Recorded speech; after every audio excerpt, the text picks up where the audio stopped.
Shinji, crank that, soldier boy. Soldier boy, tell. जरा ये comment पढ़ो, लोगों के गुस्से को देखो, क्योंकि जो हुआ है वो दूर दूर तक कोई ग्लिच नहीं है। So what's up anime? Anime का full form all nerds having interest in mature entertainment.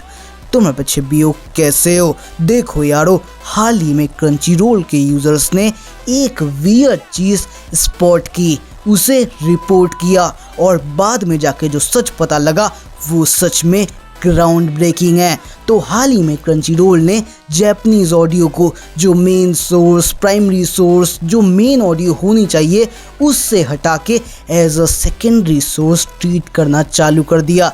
English dub को प्राइमरी सोर्स बना दिया और कई सारे एपिसोड्स में हमारे जापानीज डब को गायब तक कर दिया। और जब लोगों ने रिपोर्ट किया, एग्रेशन दिखाया, रिएक्शन दिखाया, तो क्रंची रोल ने चीज़ों को रिवाइव कर दिया। लोगों के आगे ऐसा दिखाया जैसे ये तो कोई ग्लिच है, कोई एरर है, कोई मिस्टेक है। पर सब जानते हैं कि आज के दिन क्रंची रोल जापानीज डब पे कितना पैसा फूक रहा है। सबसे पहले जापानीज डब लाने के लिए वो 5 से 6 गुना पैसा एक्स्ट्रा दे रहा है। वहीं पे क्योंकि वो इंग्लिश डब खुद करवाता है, अपने सामने करता है, खुद की टीम बैठाता है, तो उस पे वो बहुत बड़ा, बहुत मेजर प्रॉफिट पा सकता है जो वो नहीं पा रहा है। और इसीलिए उसने ये टेस्ट रन किया, ये एक्सपेरिमेंट कंडक्ट किया और ये पहले भी वो कर चुका है। पर आज के दिन चीज़ों को वो जिस तरीके से फोर्स कर रहा है, चाहे वो प्राइजेस बढ़ाना हो, इंग्लिश डब को मेन करना हो या लोगों को सपोर्ट ना करने के लिए फ्रेम करना हो, वो कोई कसर नहीं छोड़ रहा है। और यही चीज़ उसके खिलाफ, उसके नेगेटिवली बहुत ज़्यादा चलने वाली है। चलो आओ तुम्हें आज की वीडियो में ले चलूं। देखो यारो, आज है प्रपोज डे और मैं तुम्हारे आगे as a proposal 2 Hindi dub anime लाया हूँ, जिसमें से पहली है क्रंची रोल की लेटेस्ट विंटर लाइनअप की one of the favourite anime Frieren के सीजन 2 का हिंदी डब, और सेकंड है लेटेस्ट अनएक्सपेक्टेड हिंदी डब हमारा यूरी ऑन आइस। इसी के साथ एसएस राजामौली के लेटेस्ट स्टेटमेंट को डिकोड करेंगे। साथ ही साथ एनीमे टाइम्स जो खिचड़ी पका रहा है, हमारे अटैक ऑन टाइटन को प्राइवेट से जो वो पब्लिक कर रहा है, जो वो नए नए स्ट्रैटेजी बना रहा है, उन सब पे डिटेल में वीडियो में बात करेंगे। तो वीडियो को पूरा एंड तक देखना, लाइक, शेयर, सब्सक्राइब, तुम्हें पता है तुम्हें क्या करना है।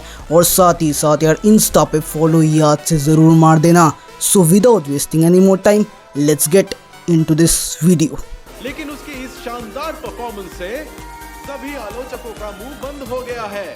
और यूरी कात्सुकी जो ग्रैंड प्री में पहुंचने में कामयाब हुआ है, उसके बारे में तुम क्या कहोगे? उसकी परफॉर्मेंस ने हमें निराश किया है। यूरी, न्यूज देखना बंद करो, चलो वापस चलो। कात्सुकी लास्ट पोजीशन पर आ गया, तो क्या ये सीजन उसके लिए आखिरी होगा? यूरी, माफ कर देना यूरी, मेरे बच्चों ने तुम्हारा वीडियो सोशल मीडिया पर अपलोड कर दिया है। मुझसे पूछे बिना मेरा अकाउंट क्यों इस्तेमाल किया? लेकिन स्केटिंग पसंद करने वालों को ये अच्छा लगा। इसे जल्दी डिलीट करो। ये डब ना ही प्रोफेशनल है, ना ही दूर दूर तक रेकमेंडेशनल। तुम अगर कोई भी डब उठाओगे, चाहे वो जापानीज हो, इंग्लिश हो या हिंदी हो, तुम जो सबसे पहली चीज़ चेक करोगे, जिस पे तुम्हारा ध्यान जाएगा, वो होता है वॉइस की क्वालिटी, वॉइस की टोनिंग, उसकी इन्हेंसिंग। पर भाई यहाँ पे मैंने साइड करैक्टर की आवाज़ सुनी और उसी की हालत बहुत ज़्यादा बुरी है। मैंने अब तक voice acting, dialogues, mixing, syncing, इन सब की बात नहीं की है। बेसिक क्वालिटी की बात कर रहा हूँ, जो मुझे बहुत ही ज़्यादा फीकी लगी। मेन करैक्टर में भी फॉल्ट है, पर क्योंकि जो उसकी एज है, जो उसकी क्रैंकी वॉइस है, वो कहीं ना कहीं चीज़ों को संभाल लेती है, एडजस्ट कर लेती है। चाहे ये मैडम हो, ये बच्चे हो, ये आदमी हो, इनकी आवाज़ ठीक लगती है। पर जो लोग बहुत कम टाइम के लिए आते हैं, जिनका रोल बहुत लिमिटेड है, जिनकी वॉइस बहुत कम आती है, उनकी वॉइस में कहीं ना कहीं इन लोगों ने स्क्रू अप कर दिया है। वो मज़ा, वो फील, वो मैनेजमेंट हम यहाँ पे फील नहीं कर पाते हैं। इसलिए ये ओवरऑल बहुत ही ज़्यादा काम चलाऊ डब फील होता है। बाकी अगर तुमने देख लिया है, तुमने सुन लिया है, तुम बताना तुम्हें ये डब कैसा लगा। एक जगह पर इतने सारे क्रिस्टल्स मैंने कभी नहीं देखे। बातें हो गई होंगी तो उठोगी। ये गुफा तो उस जादुई क्रिस्टल से भरी पड़ी है। हम अगर इसे अपने साथ ले गए तो अमीर हो जाएंगे। मुझे नहीं लगता ऐसा हो पाएगा। जैसी हालत सीजन 1 की थी वैसी ही सीजन 2 की भी है। मुझे फन को छोड़ के ना ही फ्रीडीन ना ही स्टार्क, मुझे किसी की आवाज़ में वो मज़ा आया ही नहीं। वो कनेक्शन, वो फीलिंग, वो अटैचमेंट मुझे कुछ भी फील नहीं हुआ। जो डायलॉग्स है उनको सिंपली ट्रांसलेट कर दिया है। वो मज़ा, वो फन, वो जो होता है ना एक अलग सा अटैचमेंट, वो कहीं से भी ये डब मुझे नहीं दे रहा है। मतलब ये डब किया क्यों है मुझे यही समझ नहीं आ रहा है। क्योंकि अगर तुम वो सोल, वो लव, वो प्योरिटी को तुम अगर कैप्चर नहीं कर पा रहे हो, उस चीज़ को अगर तुम डब के साथ नहीं निकाल पा रहे हो, उस प्यारी आवाज़ को नहीं बना पा रहे हो, तो कोई ये डब क्यों देखेगा।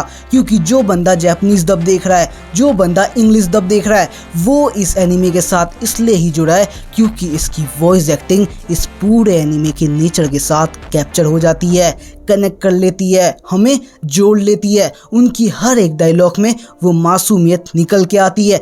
पर यहाँ पे कुछ भी फील नहीं हो रहा है, वो चीज़ गायब सी लग रही है। और यही चीज़ इस डब को बहुत ही ज़्यादा मतलब खींच खींच के ठीक ठाक बना देती है। बाकी क्रंची रोल को हमारे रिव्यू, रिएक्शन, फीडबैक से घंटा फर्क नहीं पड़ता, पर जिस चीज़ से उसे फ़र्क पड़ता है वो है एसएस राजामौली की लेटेस्ट डील। एक ऐसी डील जो वो जापान के एक बड़े स्टूडियो के साथ करके आए हैं। और वो स्टूडियो कोई भी हो सकता है, गिबली, मापा, उफुटेबल, बोन्स, क्योटो, कोई भी।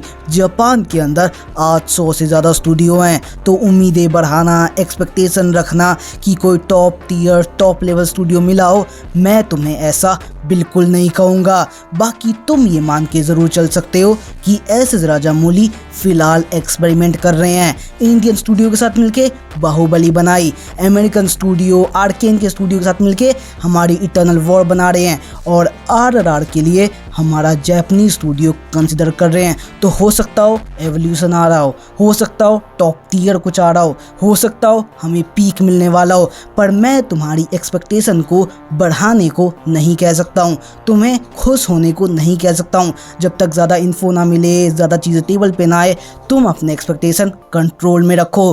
बाकी हमारा बंदा एनीमे टाइम्स कुछ और ही रख रहा है। As per schedule anime times के पास फेब में कोई बहुत बड़ा टाइटल या कोई बहुत बड़ा नाम स्ट्रीम करने को नहीं है, जिसके कारण जो रेवेन्यू है, जो पैसे हैं, जो उनके महीने महीने मंथली बनना चाहिए, वो कहीं ना कहीं डिक्लाइन हो रहे थे, गिर रहे थे। और इसी चीज़ को बचाने के लिए, चीज़ों को कंसिस्टेंट बनाने के लिए उन्होंने एक नया तरीका निकाला। जो एपिसोड यूट्यूब पे अटैक ऑन टाइटन के प्राइवेट पड़े थे उसको पब्लिक कर दिया। इसके बाद उनका फाइनल गेम स्टार्ट होगा, क्योंकि लोग उनके ऐप पे आ नहीं रहे, उनके पास पैसा जनरेट हो नहीं रहा, तो अब वो यूट्यूब को एज अ पेमेंट यूज़ करने वाले हैं। यूट्यूब का मेन फीचर मेंबर्स ओनली को वो एक्टिव करने वाले हैं, जिसके बाद वो वहाँ पे सारे के सारे एपिसोड्स को अपलोड करेंगे, चाहे वो डेथ नोट के हों, चाहे वो ब्लू लॉक के हों, या चाहे संग्रीला फ्रंटियर के हों। इन सब को अपलोड करके मेंबर्स ओनली करके यहाँ से पैसा जनरेट करने वाले हैं। अब मुझे नहीं पता ये कितना काम करेगा, कितना नहीं करेगा, वो ट्रायल करेंगे या वो भी नहीं करेंगे, वो किस लेवल का टैक्टिक खेल रहे हैं। पर अभी के लिए तुम मान के चलो कि एनीमे टाइम्स बहुत बड़े लॉस में है, और प्रॉफिट में जाने के लिए उसे कुछ और दिन मेहनत करना पड़ेगा। बाकी तुम क्या सोचते हो, तुम्हें क्या लगता है, तुम्हारा क्या मानना है, तुम्हारा कहना है इस पूरे मुद्दे, मसले, कहानी, Death Note, Attack on Titan,